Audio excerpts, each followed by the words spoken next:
Nice bounce back week last week, Brad.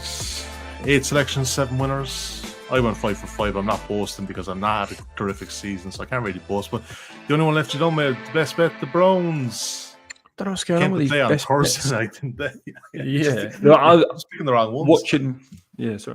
Watching that game, I felt like it was maybe an obvious look ahead spot in the end. Season's over, out of division against the Saints, and then obviously Thursday night football against the hated Steelers. I was watching that game. I should have probably checked the week ahead schedule. Defense didn't show up. Jameis had plenty. They got plenty of stuff down the field. Jerry Jeudy, Elijah Moore. I had 2 on him. Won the ladder as well. That came up easy. But he was a lot of fun again to watch on Thursday night. So yeah, on to week 12, mate. Coming up on Thanksgiving though as well. Love a bit of Thursday football, triple header. Although I'm not looking forward to Tommy DeVito and Cooper Rush. That is not one that any of us really signed up for in any way. But we'll get to that next week, mate. Probably associated with Matchbook this season. Don't forget these guys have all of these bets that we're covering on the player props. They also have a bet builder, but if you're looking for just a single in the player props, click on one selection in the bet builder even, and it will populate a price. If you want to get involved, there's a 50 quid sign up bonus involved, and you can check it out on the promotions tab at matchbook.com. But when signing up, use the bonus code POD50 POD50, and you can check it out on the promotion tab at matchbook.com. Like I said, all right, Brad, I'm going to start first of all, mate, with the aforementioned Tommy DeVito. The good jabron himself is back in New York City. He's back playing. Daniel Jones has been released as we record this on Friday evening. 41.5 is the total. Giants getting 6, and there's an angle I'm looking at here with the running back here, Tyrone Tracy, in the receiving yards. So 9.5 is the line, 1.9. It's a very low total. He's only averaging 2.8 targets this year, but that is with Daniel Jones under center. And when Tommy DeVito's under center against what I suspect is going to be a heavy pass rush because he does not deal well against the blitz, he's going to be dumping it off a bit. And even last season, the game sample size that he had, he threw 20% of his total passes to the backfield to Saquon or to whoever else was taking that. So I like this number. I'm probably going to play it in a ladder, potentially up to 25 when that price does come out. So that's the first one for me. And on the other side of the ball, the other running back with the Bucs, there's a bit of a split backfield here almost. But I think Bucky Irving, in terms of how this matches up for him in this one, is a very advantageous one because the Giants' run D is exceptionally poor against the run, and they give up a lot of explosive plays as well, and that is one thing that Bucky is good. Among 53 qualifying backs, he ranks 7th in explosive run rate, 3rd in missed tackles, forced per attempt, and 13th in yards per contact after the first contact per attempt, 13th in yards. I have finally got there, Brad, but 5.1 yards per season, per yards on the season he is averaging, and his line, which would be handy to mention, 54.5, 196, Brad. So they're my 2 on that one. Any interest in the line there? 6, the Giants getting with Tommy D? No, I'm a little bit tempted by, there's 5.5 around. I was looking at Pinnacle a minute ago. It's 5.5, 1.92, maybe, something like that. Where is it? Anyway, oh no, it's not. -5.5, -117. Like the Bucs defense isn't terrific either, I suppose. They're laying a lot of points on the road too, aren't they? I think the Bucs defense might be a little bit underrated. Okay. 1, they've been injured. 2, they've had a very hard schedule, and so they're a little bit healthier this week, especially at defensive tackle. And obviously, going from playing the likes of Mahomes, etc., to playing Tommy DeVito, I think the Bucs, like with the Bucs, you always want to play that defense against young quarterbacks or inexperienced quarterbacks or non-buttoned-up quarterbacks, and I think DeVito's that. And he had a 24.7 QBR in his games last year, so he wasn't good. He's still without his left tackle. I would also say the other. Mike Evans back for the Bucs as well. Yeah. And the other thing was the locker room, wasn't it? They were sort of complaining that they felt like Daniel Jones was a scapegoat, that he'd been sort of, taking the blame for the team being bad, and obviously they cut him today. So I don't even know if you're going to get like a good effort. Oftentimes when you get a quarterback change, you get the rest of the team stepping up and playing hard. And I don't even know if you're going to get that. So Oh yeah, I would lean Bucs, but not something I bet. All right, man. One you have bet is in this game, the Patriots at the Dolphins. 7.5 the Pats are getting a 1.9 at matchbook.com, and the total is 46.5. It's getting money, mate, but you're having at 192. What's the case here for the over? Well, so let's start with the Dolphins. So obviously a somewhat disappointing season, but when Tua has been out there, even though they were kind of bad to start the year, Tua is now 4th in EPA among quarterbacks. So top 5 offense by that metric. And he's going up against a New England defense. They're 29th in drop back EPA per play allowed, 25th in drop back success rate. They play man coverage 53% of the time. They also play middle of the field. They basically play single high. And the Patriots run too high 39% of the time, below league average. So basically, you're going to get a lot of man against Tua, Tyreek, Waddle, even your man Jonnu Smith, who you're going to talk about in a bit. So yeah, you have top 5 offense, bottom 5 defense, and sort of a nice scheme advantage as well. So I think the Dolphins score a lot of points. So the question to me was, do you want over or do you want Dolphins -7? And I think Drake May has shown us enough, even in bad matchups last week against the Rams. Like, his offensive line is always overmatched, and it probably will be again this week. But he moves the ball well. Like, Sean McVay was sort of flowing in his praise afterwards. And also Drake May over the last month has the lowest off-target percentage in the NFL, like one of the most accurate quarterbacks in the NFL by that metric. So yeah, I think he can score against a Dolphins defense, 21st in defensive DVOA. So over. He's been good, May. He just doesn't have a lot of weapons around. It's just the weapons are just very poor. He's got nothing. He's got nothing, but he's definitely shown some sparks. I think if you're a Patriot fan, you're quite happy with how he's looking. All right, Jonnu Smith, you touched on it there. So the way we've been looking at Tua the last couple of weeks, that ball is getting out quicker than ever. Obviously, they're trying to protect him for obvious reasons, but when Smith is lining up in the slot, especially Tyreek, the kind of rotates with Tyreek on the perimeter, but Smith primarily has been slot the last couple of weeks, and last week got a lot of targets, 8 targets last week, but he's averaging pretty much I think it's 6 or more targets in the last 6 games, which is quite promising in this one, and with a 17% target share since week 8 as well. So he's getting a lot of looks, and he's almost like that kind of almost hybrid tight end / wide receiver, in that he'll break tackles, he's quite quick, and I like him here. And it's 40 plus receiving yards at matchbook.com at even money. So yeah, quite happy with that one indeed. Moving on to an NFC North battle, Brad. The Vikings at the Chicago Bears. Total is a low enough one. Potentially some wind in Chicago on Sunday as we get close to the winter, or even into December. Bears getting 3.5. You like the Vikings in the first half line -2.5. Is it the old Kevin O'Connell script play until he runs out of them with Sam Darnold? Well, I think if you're backing the Vikings in any way, you want as much O'Connell and as little Sam Darnold in your mix, and I think you get that in the first half before the plays run out. Vikings, I bang on about this every week, 2nd in first quarter success rate. The Bears are 32nd. And now part of that is, I think, the offensive coordinator, because it was rumored that he just didn't have a script. They just sort of went out there and started chucking plays at the wall, which was mental. So I did have a look at the Bears drives in the first quarter and early second quarter last week, and they scored a field goal. So they maybe they're not like dead last, but they're still definitely not on the Vikings level in my view. So that's one part of it, and the other part of it is the Bears against the blitz and this defensive line. So we've got the Vikings first in pressure percentage this season, and the Bears are 32nd in sacks per pass attempt given up, 25th in pressure percentage given up. They're a little bit healthier along the offensive line than they have been at points this year. But our man Brandon Thorne still got this as the second biggest mismatch of the week.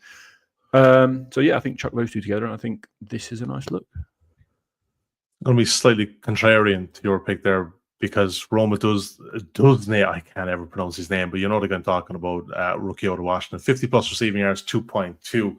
And in all honesty, right, so I wouldn't be looking at his reception line here, but I think there is probably a big play in him, and he is starting to get a way more of the first read look from Caleb since week 8, especially with 33% first read looks.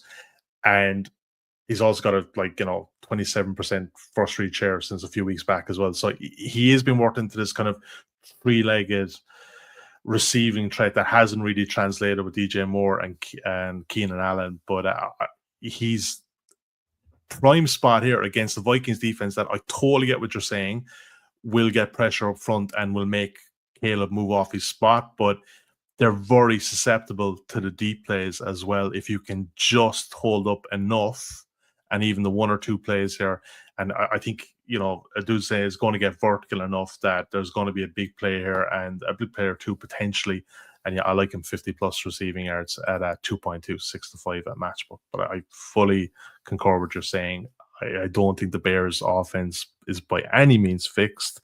I don't think it was as bad as the weeks previous under Shane Waldron that Thomas Jones actually did a fairly decent job. There was a hell of a lot more rushing from Caleb. And I didn't see a line for him because I'd say that did he get 40 or 50 yards last week? I think 70, didn't he? I thought it was 72. Yes, even more than that. Yes, so there you go. I think that was maybe in the first half. So the Packers weren't prepared for that. Obviously, the Vikings a bit more prepared. I do rate the Vikings defense more than Green Bay. So yeah, but I still like the Roma Tuesday and 50 plus receiving yards at 2.2. The next game you want to cover is the Seahawks and the Cardinals. You're back in Seattle there, and there's a lot of people liking Arizona this week in particular. They were underdogs here early in the week. They're favorites now. It's more or less a pick 'em. No, it's actually 1.96 either side of matchbook, so it is the ultimate pick 'em. But you had it at 198 about 10 minutes ago, so I have to give you the 198 there on Seattle. They were good last week in terms of coming back. I think everyone is caveating the fact that no Bosa, and that's why Geno had the success he did. But when the Seattle offense, Brad, is allowed to work the way it is, and the likes of JSN is getting vertical, it's not a bad offense. No, well, I think you nailed it there. As soon as Bosa went off the field, I think they went on 2 long touchdown drives. I don't know if the last one was 80 yards or so, wasn't it? But that's the Seattle offense. They did get their right tackle back, so they're a little bit healthier. They've got now good tackles with Cross and Abe Lucas on each end, and then they are a bit weak on the interior. But the Cardinals they're San Francisco without Bosa. They don't get a pass rush. They're bottom 5 in every pass rushing metric you look at. So I think we can assume Seattle are going to move the ball. And I would also say that it looked like they were working JSN in a lot more. I think it was 40% plus first read target share last week, as in after the bye, it looked like they were designing more plays for him. They're getting him down the field. I touched on a few weeks ago that there's all these bubble screens, but he's actually getting vertical now, and that's where he was really good at Ohio State, rather than this quick pass shit. When you let this guy get vertical, he's really good. Yeah. So I saw and read similar stuff to that they're getting the ball downfield, and it's they're freezing Lockett out a little bit, not freezing him out, but dialing him down. Yeah. And DK deep, JSN intermediate, whatever. And I think they're going to have success here. So the question is this Arizona offense, which has been very good this year, but I think the Seattle defense is improving. Obviously, last week, there was no injuries. Well, there was. They held San Fran to 17, didn't they? And there was no Kittle, but I think that's still a strong performance given who's out there. And I think you have to buy into Mike McDonald, where last year be the best defense in the league with the Ravens, and we've seen what's happened to them since he's left. Yeah. But we also remember that it took him nearly a full year in Baltimore when he got there to make them that good. I think that was at least his second season when they were that good last year. So he didn't just get there and bang, perfect defense. It takes some time to build it. So they've been signing, they've been trading for linebackers, they've been cutting linebackers. They cut a guy who started every game for them in the bye week, didn't they? And they're much healthier than they were at the start of the year. They were missing sort of 3/4 of their defensive line against the Lions and stuff like that. So I think they're much healthier. I think McDonald is dialing in what he wants to do. So I think the defense is probably a little bit underrated as well. So that's kind of it. I think both the offense and defense are underrated against an Arizona team that is well coached as well. But they've won 4 in a row. Like everyone's talking about them winning the NFC West. I don't think it'd be a bad time to sell high. Yeah, probably a good time to fade them. It's all about the spot, man. You're not saying that Arizona are a bad team, but it is sometimes about the spot. Next one you want to look at, the Sunday night game, Eagles at the Rams. Jalen Hurts, longest completion over 36.5. Full disclosure, this market isn't at Matchbook, but you can find it at Penny or 365 or a few others. But I presume AJ Brown is probably a prime candidate here, and you always get occasional Devontae Smith as well for Jalen Hurts. Yeah, I mean, yeah, we had to include this one. Apologies to Matchbook, but this is I think is the nap for the week. Okay. So Jalen Hurts he's gone over this six in a row, and 8 of 10 for the season, and the 2 he didn't go over were where Brown and Smith were banged up. So pretty much, if he has these 2 healthy, he's gone over, which is. I don't think it's just an aberration. If you think about the way this is designed, it's run the ball freaking 55% of the time, play action, deep bomb to your all-pro receivers, superb.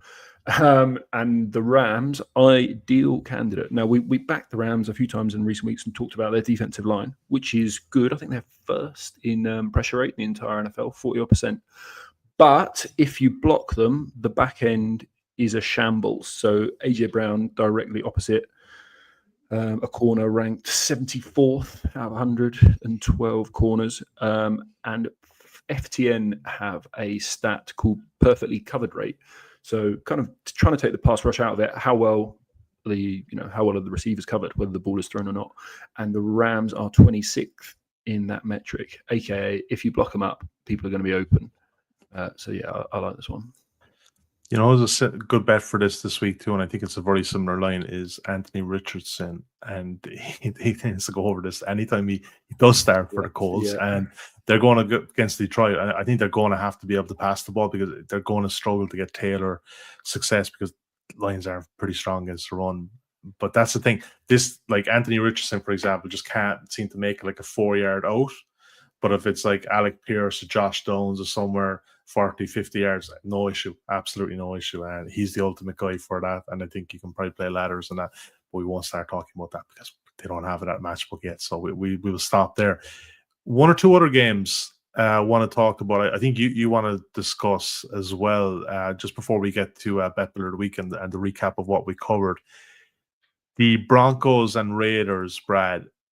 Raiders getting 6.5. There's a lot of Broncos money. There's obviously a lot of injuries on the Raiders side defensively as well. But Bo Nix, you'd have to give him credit. If we look back in weeks 1 to 3, 1 to 4, what we saw then versus what we saw now, he was so comfortable last week against the Falcons defense. That's probably similar to the Raiders. You can probably walk up and down the field on these guys all day.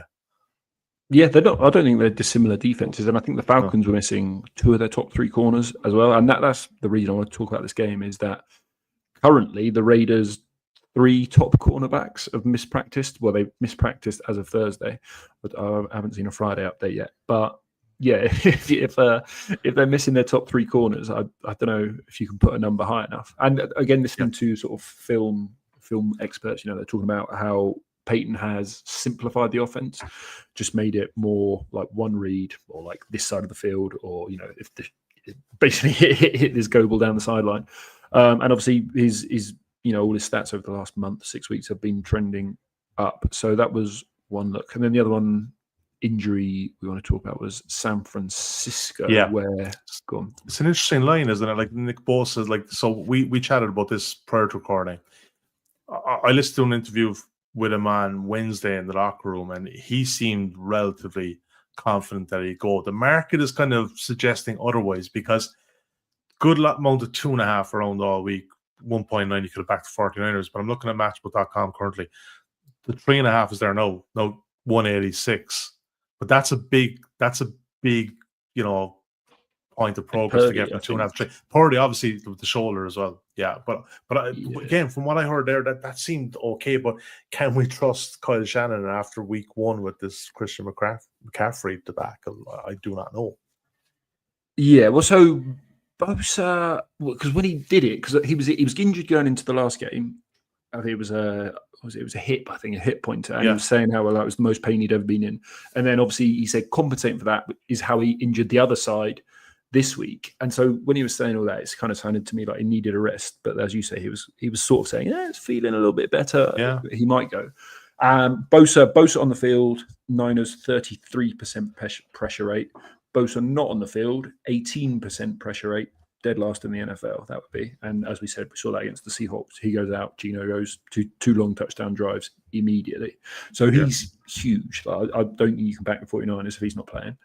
And then Purdy, again, I've been searching Brock Purdy's name on Twitter for the last day. Is he went through, I think he was due to practice, through for 5-10 minutes and then immediately went inside away from the reporters. So he's not been practicing at all. And as you say, Shanahan is sort of saying he's optimistic, but he's a liar. And you would try and throw for more than 5 minutes if you could, right? You're not just going to go and do your rehab if it wasn't fairly bad. So I think that's got to be what's driving this market move. So you could not be back in San Fran currently. I played them on my last man standing plus 2.5 earlier in the week without the Purdy info. So yeah, potentially goose there. Josh Dobbs, though, actually, who's it's Josh Dobbs or Brandon Allen, and Dobbs has been heroic last couple of seasons, isn't he, as a backup? Yeah, he hasn't been bad. What he did with Minnesota with a few games last year again before he ran out of plays, similar to what Sam Darnold does. But if Purdy does go and if we're confident that he's anyway decent, Juwan Jennings' line is very similar to last week. You can back 60 plus at even money at matchbook. Again, massive caveat of Purdy starting here or not. When we were recording last week, there was no market out for this, but I did get involved a small bit. And Sunday night late, I just couldn't figure out why he was getting less than Debo. Now, that market has corrected itself because Purdy loves Jennings. And since Ayuk has been out, and even when Debo was out early in the season where Jennings steps up, this guy he's an outstanding player. And I think Debo is very much on the downward trajectory even. So yeah, look, I'm obviously not going to play it now, given I'm already stuck in San Francisco now. So why double down on one of the wide receivers? Anything else there, Brad? Before we get to Bet Builder and recap, it's a tricky slate this week, mate, isn't it? Yeah, it's a shame about San Fran because the Green Bay defense is propped up by turnovers, is like bottom 5 by success rate. No Jair Alexander, so. Yeah, maybe if it is Josh Dobbs and this line goes up to 5.5, 6, what would it go to? I don't know. I would guess around there. I wouldn't mind. It's definitely heading that way, yeah. Yeah, I wouldn't. You need Bosa there as well. Maybe it's an over. If Dobbs is out, if Dobbs is in, Bosa's out, look to the over because I think San Fran can score on this lot because I think Kittle is huge as well because he's like the second best tight end in the league by open score, which ESPN tracks, and then he blocks as well. Yeah. Run after the catch, really so he's huge. Yeah, so it's potentially I think McCaffrey kind of game. Yeah, it's definitely McCaffrey kind of game. Knows the way it's shaping up. It'd be a good one for him to relaunch. All right, mate. Bet Builder of the week. Actually, I should have covered it with the Dolphins Patriots, right? So I struggled with it this week. I'm kind of struggling with a few games here, but the one we've come up with in the Dolphins Patriots game. So just taking Brad's over 46.5 and 2 receiving props for the Dolphins. So Devon Achane out of the backfield, running back, 40 plus receiving yards. That's a lot for a running back, but look back the last couple of weeks, he's not far off this in many games. Again, Tua not really getting the ball down the field. They're protecting him. There's a lot of dump offs to Achane, and why the hell not? Because he's so good after the catch that, I think he's going to cause the Patriots plenty of problems here. And Jonnu Smith, I played him 40 plus. I put him in there 45 plus at matchbook.com. That's probably one of our shorter ones, but we haven't actually won one this week. But if you've been back in singles every week with these, you're winning more than losing. But either ways, that's a treble. That's the Bet Builder treble, or 6.5 or 11-2 in fractional terms. And don't forget at matchbook.com, if you're having 10 quid on this every week, you're getting it back. So someone is getting it back, but I'm getting free bets every week, 10 quid. So keep that rolling and we'll get you a winner. All right, Brad, bet recap. We start in the Giants-Bucs game. I'd taken Bucky Irving over 54.5 rush yards, 186. Tyrone Tracy, the Giants running back, over 9.5 receiving yards of 1.9. in the Pats Dolphins game, you like over 46.5, 192. I like Jonathan Smith, as you said, 40 plus receiving yards at 2.0.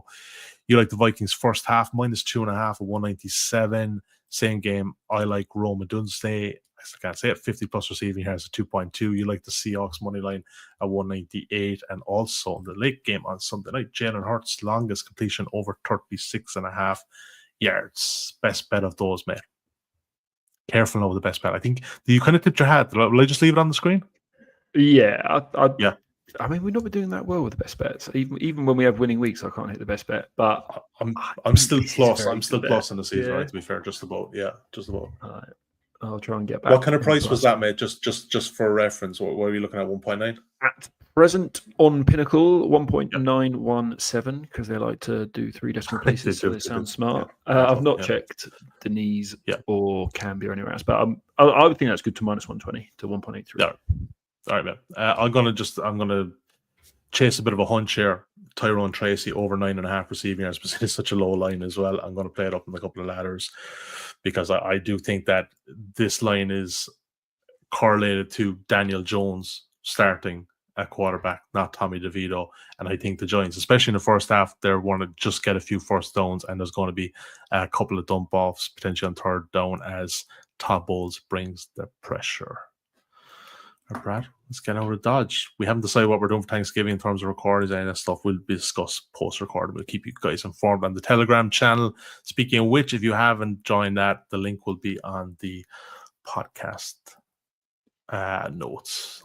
Best of luck with your Week 12 bets, and we'll chat to you next week.